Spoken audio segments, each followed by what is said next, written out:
Hey, willkommen zurück im Online-Studio. Ich finde es immer wieder faszinierend, oder? Wenn Menschen, die sich so fest mit der Bibel auseinandergesetzt haben, fähig sind, das Ganze wieder so zum Ursprung zurückzuführen. Weil, weißt, mir ist etwas aufgegangen in dieser Predigt. Ich habe einen 4-jährigen Bub daheim und ich erkläre ihm immer wieder, wer Gott ist und was Jesus für ihn gemacht hat. Und weißt, am Schluss ist mir wieder aufgefallen, wir müssen es wirklich fertig bekommen, wieder so zu glauben, wie er glaubt. Er stellt das nicht in Frage, dass er geliebt ist von Gott und dass er zu ihm schaut. Und dass er einfach angenommen ist und dass er nichts leisten muss. Und das fasziniert mich, oder? Wie lange befasst du dich schon mit der Bibel jetzt? Ich werde 57 dieses Jahr und seit ich 18 bin, beschäftige ich mich mit der Bibel. Jetzt könnt ihr selber rechnen, oder? Also, und dort habe ich gerade mit einer ganz grossen Leidenschaft angefangen, aber ich habe das normal gefunden. Ich habe gar nicht gewusst, dass das irgendwie eine besondere Leidenschaft ist. Ja. Ja. Ist so, dass das ist ja die Haupterkenntnis von diesem neuen Bund. Oder? Das ist die Haupterkenntnis. Wenn wir das gecheckt haben, dann dreht so vieles. Oder? Hast du so Punkte gehabt im Leben, weißt, wo du das erlebt hast? Hast du das mehrmals gehabt? Hast du mal so einen Moment gehabt, wo du so gecheckt hast, hey, weißt du, wie du es vom Luther erzählt hast, oder? Der Luther hat ja auch so einen Turn gehabt. Ja. Hast du das auch so erlebt? Oder gibt es immer wieder so Momente, wo du das wieder besser verstehst? Also ich habe von meiner Kindheit und von meiner Jugend her habe ich eigentlich kaum etwas vom Luther gewusst oder von solchen Erlebnissen. Und ohne das zu wissen, habe ich dann ein ganz starkes Erlebnis gemacht, wo ich eben auch sehr versucht habe, mich zu bemühen um die Liebe Gottes. Und dann auch mit dem Römerbrief und so ist mir dann das plötzlich wie Schuppen vor Augen gefallen, dass Gott mich einfach so liebt, und habe dann auch eine ganz starke Liebeserfahrung gemacht, wo ich noch heute darauf zurückgreifen kann. Aber das Buchstabieren davon ist dann trotzdem immer und immer wieder gekommen, und das Trainieren davon. Also ich würde sagen, es ist auch nochmal ganz besonders ein Thema von mir. Und dann sagt der Luther, das ist ein Thema von allen Menschen und so, und das würde ich auch sagen, aber es ist auch ein spezielles Thema von mir. Ja. Ja. Wenn ich auch ein bisschen mit gezeigt habe in der Predigt. Ja, ich habe es sehr spannend gefunden. Ich würde gerne mit dir dort ein bisschen näher reinzoomen, wenn es dir wohl ist, und vielleicht ein bisschen über Indikatoren schwätzen, sprich, du wirst ja wahrscheinlich jetzt mit den Jahren auch besser drin geworden sein, Sachen frühzeitig zu erkennen. Ja. Was sind so Sachen, wo du so merkst, oh Mist, jetzt haben wir wieder an den Grill gestellt, jetzt bin ich wieder Ellbögeln mit Jesus?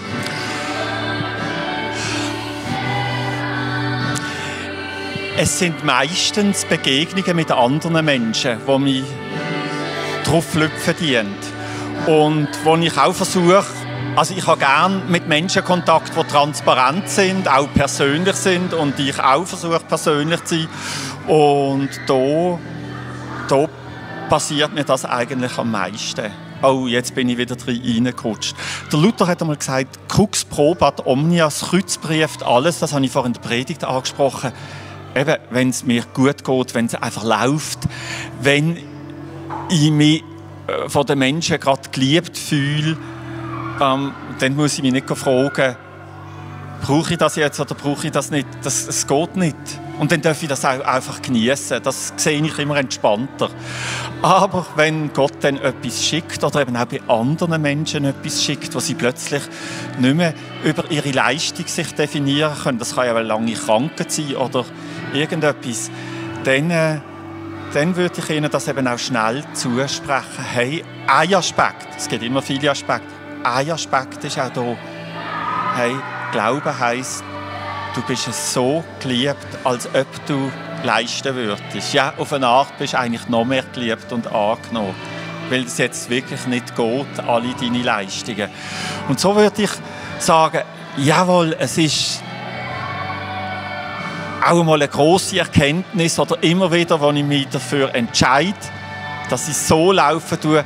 Aber dann ist da ja so viel in uns Menschen drin, wo eben doch das Leistungsprinzip hat. Und dann muss ich auch sagen, wir sind, Jünger heisst ja, wir sind Schüler, lebenlanges Lernen, und Gott ist der beste Lehrer und der führt uns immer wieder an den Punkt. Und dann darf ich aber eben nicht meinen. Und da bin ich sicher hellhöriger geworden mit der Zeit. Es ist jetzt einfach Katastrophe, weil ich so aus der Aktivität rausgenommen bin, sondern sage, okay Gott, ja, ich weiss, welche Lektion dran ist. Das heisst aber noch lange nicht, was er mir dann im Konkreten lehren tut. Ja. Und das zieht sich ja so in alles rein, oder? Wenn ich meine Arbeit mache, wenn ich meine Beziehungen zu meinen nächsten Menschen feiern tue. Und da muss ich sagen, Gott war doch sehr kreativ gewesen, um immer wieder etwas von diesem Leistungsparadigma aufzudecken. Ja. Ja. Ja. Sehr spannend. Ich glaube, das ist gerade ein Aspekt, wo man, wenn ich dir zuhöre, und ich glaube, da haben wir immer wieder sehr viel Positives auch im Negativen drin, oder? Weil oft sind es ja auch die unangenehmen Situationen, oder? Wo dann können wertvoll werden, um so Sachen zu erlicken, oder? Und das kann bei jedem etwas anderes sein, aber wenn es dir gut läuft oder dir gut läuft, dann ist ja alles in Ordnung. Dann merkst du das nicht. Wenn es aber mal nicht gut läuft, dann ist es viel einfacher zu sehen, habe ich das jetzt existenziell gebraucht, sogar für meine Gottesbeziehung gebraucht, um mich angenommen, vergeben, weiss nicht was alles zu fühlen. Oder geht es jetzt trotzdem? Und wenn es nicht geht, dann bin ich natürlich nicht von Gott getrennt, sondern dann muss ich mir sagen, okay, lass die rein in die Erfahrung. Versuch zu glauben und lass dir den Glauben schenken. Herr, ich glaube, hilf meinem Unglauben. So wird es häufig sein. Ja. Du hast, so wenn ich dich verstanden habe, für dich den Sabbat entdeckt als etwas, wo du immer wieder zur Ruhe kommst, selber auch reflektierst, dir von Gott Sachen zeigen. Magst du mal ein bisschen ausführen, wie du so einen Tag gestaltest? Finde ich immer sehr interessant zu hören. Jetzt gerade von jemandem 57 Stück Leben. Ich nehme nicht an, du hast das Leben lang gleich gemacht, oder? Ja, also ich würde jetzt auch hier sagen, ich bin hier kein Sabbatspezialist, aber ich habe das ist auch so mit 18 gewesen, habe ich mir einfach vorgenommen, am Sonntag nichts für die Schule und am Sonntag nichts für das Studium und am Sonntag nichts für die Kirche und am Sonntag nichts für die Universität zu arbeiten. Ich glaube, besser bin ich nicht gewesen als das, aber schon das hat einen ganz grossen Unterschied gemacht. Auch in der allergestresstesten Phase, ich habe einfach gewusst, schon der ganze Planung, zuinnerst, ist gar nicht in Frage gekommen, am Sonntag etwas zu machen, ausser ich habe es vielleicht einmal aus irgendeinem Grund mit dem Samstag ausgetäuscht. Aber das war eigentlich das Wichtigste gewesen. Und dann habe ich und natürlich auch genug Pause zu brauchen, aber das ist ja auch heikel. Ich habe zum Beispiel genug Sport gemacht, aber später habe ich dann gemerkt, ich habe den Sport gemacht, um meine Leistungsfähigkeit noch zu erhöhen. Ja. Also wir sind da so schnell in Fallen drin. Und so vor 8 Jahren bin ich zum Herzensgebet gekommen, wo es eigentlich darum geht, 20 Minuten pro Tag still da zu sitzen. Und dann hat man so alle 7 Wochen von einem geistlichen Begleiter ein Gespräch. Und ich bin also nach 7 Wochen angegangen und habe gesagt, das ist ganz ein alter Pfarrer, sehr von einer Krankheit geprägt und reif. Und gesagt, das war ganz toll gewesen. Und ich konnte still vor Gott sitzen. Und dann schwätzest du einfach nichts. Ja, und hat eine Wonnen erlebt. Und dann hat er einen latinischen Ausdruck gehabt, für die am Anfang eine Wonnen erleben. Dann habe ich gemerkt, jawohl, es gibt offensichtlich dann auch latinische Ausdrücke für die Phasen, die nach der Wonne kommen. Und dann habe ich gesagt, und ich habe nichts erlebt, und bin doch, fahre fast 2 Stunden Auto, ich habe nichts erlebt. Gut, amigs ist der Gedanke gekommen, Peter, wenn du jetzt still da sitzen kannst, könntest du nicht einen Teil davon ein bisschen auch effizient einsetzen, zum Beispiel für Fürbitte? Dann hat er gesagt, Herr Wick, was bedeutet das? Dass für ihn sogar die Beziehung zu Gott effizient sein muss. Das hast du dann gerade gegeben. Oh, dann bin ich da gestanden. Ja. Und später war dann die, wo ich gekommen bin und gesagt habe, jetzt ist es nicht einmal mehr Gebet gewesen. Ich habe zum Teil minutenlang nicht mehr gemerkt, dass ich nicht mehr ganz anders bin. Dann hat er gesagt, also Sie sitzen fürs Gebet vor Gott. Und dann entscheiden sie darüber, was für Gott jetzt Gebet ist und was nicht. Oder? Also er hat mich da sehr, sehr begleitet und da ganz viel verstanden. Ja. Und ich glaube, so muss jeder von uns offen sein, wo ist Gott gerade bei mir da? Und amigs fühlt es sich eben unangenehm an, weil ich ja aus diesen Mechanismen, wo ich mich angenommen, geliebt, lebendig fühle, daraus rausgenommen bin. Ja, ja. Und dann gilt es dort, die Schätze zu entdecken. Und da braucht man amigs auch das Wort von einem Mitchrist, von einer Mitchristin, die einem das denen zuspricht. Los, es ist nicht alles schief, es gibt auch eine ganz grosse Chance in dem drin. Ja, dort würde ich ganz schnell einhängen. Du hast ja einerseits eben den Moment von der Ruhe beschrieben und vom Sabbat. Und wir wissen aber auch, dass die Kraft von der Gemeinschaft, oder? Wegen dem hocken wir heute hier, wegen dem versammeln wir uns am Sonntag, die ist enorm. Oder? Ja. Sehr oft tut Gott, das erlebe ich so, zu mir durch andere Menschen reden, wie heute durch dich. Oder? Ja. Und dann gibt es ja manchmal aber auch Persönliche, wo ich oft auch das Gefühl habe, er macht es fast absichtlich nicht. Sondern er braucht andere Menschen, um mir etwas zu sagen. Oder? Auch in der Bibel sehen wir immer so Situationen, wo ich mir denke, die armen Propheten, oder? Gott könnte ja direkt zu den Regierenden sprechen, aber nein, es braucht immer so einen armen Kaib, der dann den Job macht. Oder?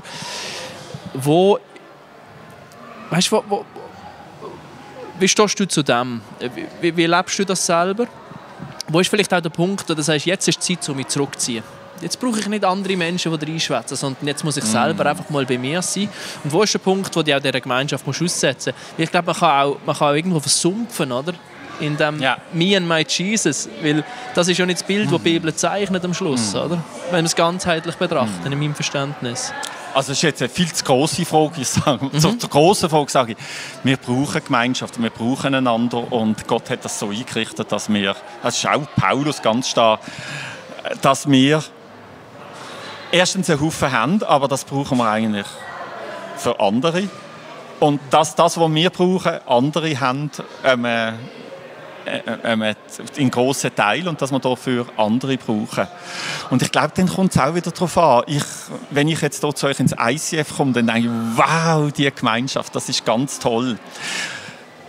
So könnte ich mir vorstellen, dass du unter der Woche in dieser Gemeinschaft wie ein Fisch schwimmst und dass du also vielleicht in der Ruhezeiten nicht einfach so drin weiter schwimmen solltest. Bei mir ist es eher so, ich arbeite am Morgen allein am Schreibtisch, amigs bis weit in den Nachmittag rein, weil ich auch am Morgen besser am Schreibtisch arbeite und dann gibt es vielleicht Gespräche am Nachmittag. Aber ich muss dann in die Gemeinschaft und ich muss auch versuchen in den Ruhezeiten in die Gemeinschaft, aber eben nicht nur. Und darum ist das für mich, das 20 Minuten am Tag, das ist schon einschneidend, ist auch eine Anfechtung, bis dann nicht doch auslässt und da ganz allein vor Gott zu sitzen. Aber selbstverständlich brauchen wir Gemeinschaft. Und dann müssen wir eben auch schauen, wie sehr ist sie die Alternative zum Alltag oder wie sehr ist sie Alltag. Und dann müssen wir schauen, dass wir, weil wir können auch von Gemeinschaft abhängig werden. Ja. Sehr spannender Aspekt. Ja. Vom Verhältnis Ruhe, oder? Die Woche vom Menschen startet mit dem Sabbat. Du hast bei der Schöpfung angefangen, finde ich einen sehr relevanten Punkt, weil das tut die Perspektive auf das, was Gott von uns will, gerade irgendwie drehen für mich. Oder? Finde ich extrem spannend. Ja.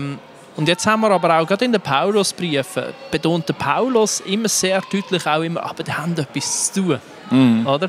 Und ich treffe die Menschen und die Menschen an. Und ich selber kann mich auch einordnen. Oder? Ja. Ich gehöre zu denen, die dann lieber ein bisschen schnell rennt und macht, es muss etwas passieren. Oder? Und es gibt andere Menschen, die rutschen dann vielleicht eher auf die Seite, ich muss nur mit Jesus sein.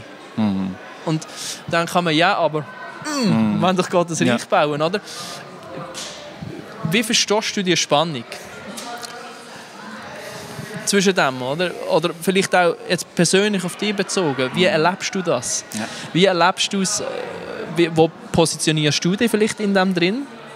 Und passiert es dir einmal, dass du eben zu fest auf die eine oder auf die andere Seite rutschst? Und wenn ja, wie kommst du dort? Weil das ist ja nichts, was wir lösen können. In dieser Spannung müssen wir uns bewegen. Die tut uns auch gut.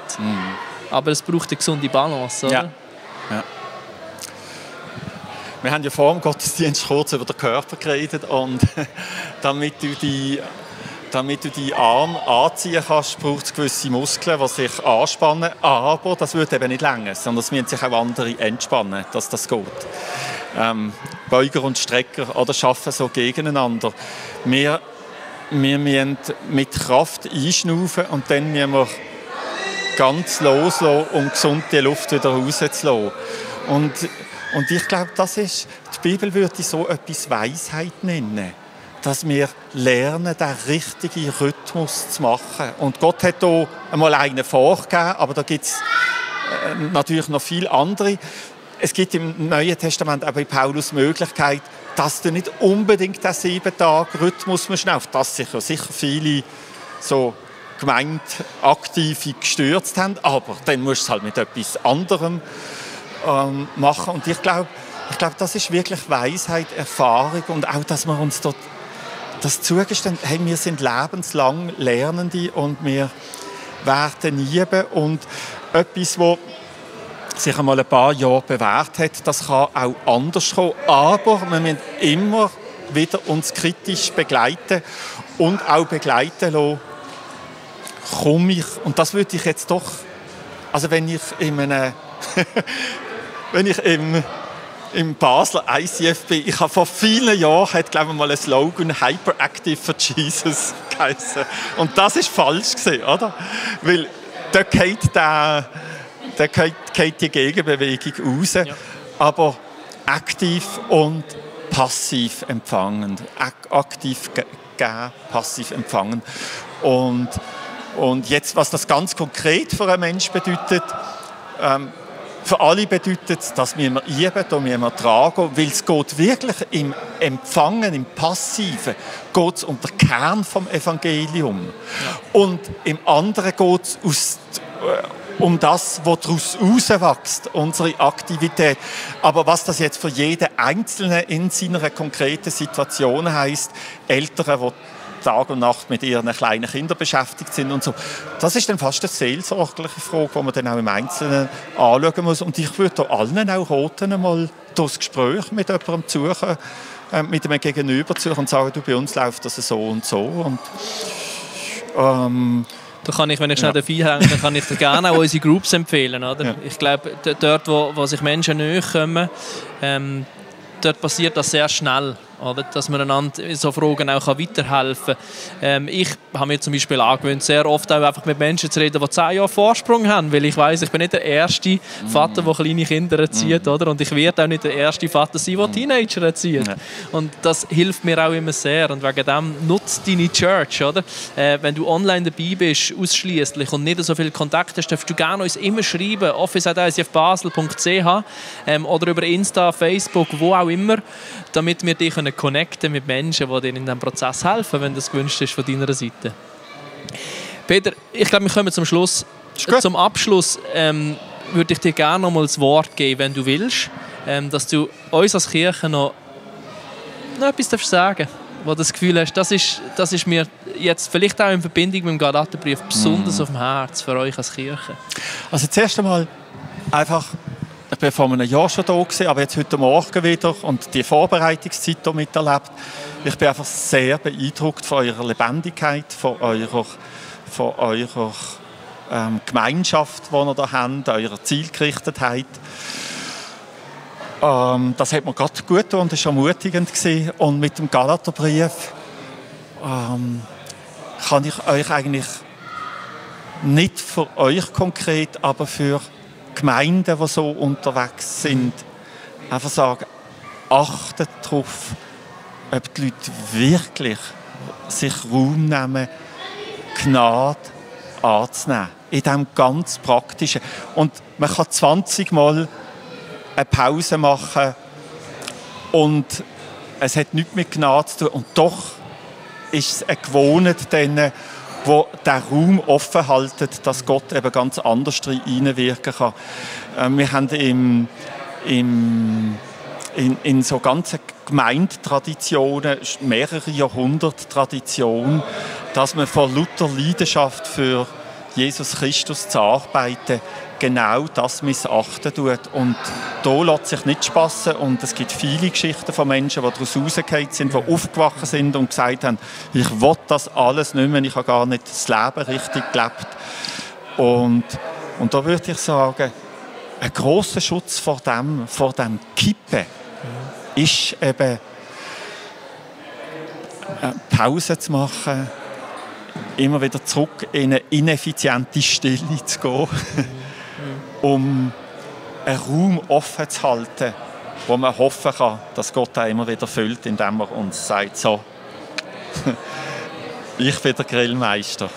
Und wenn du das wieder glaubst, kannst du wieder in die Aktivität gehen. So gut. Hey Peter, danke vielmals für alles, was du gesagt hast heute. Danke vielmals für auch deine persönlichen Worte, dass du dir selber dein Herz gezeigt hast, dass du dich verletzlich gemacht hast.